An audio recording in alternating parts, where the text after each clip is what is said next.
ఎవరి గతి ఎటులున్నదో ఈశ్వరునికెరుక, ఎవరికి విధముగా జరుగునో పరమాత్మకెరుక, ఎవరి స్థితి ఎటులున్నదో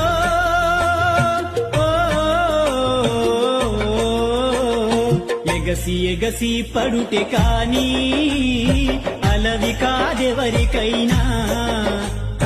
ఎవరి గతి ఎటులున్నదో ఈశ్వరునికెరుక, ఎవరికి విధముగా జరుగునో పరమాత్మకెరుక,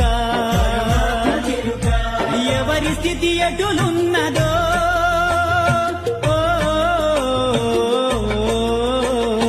ఎగసి ఎగసి పడుటే కాని అలవి కాదెవరికైనా.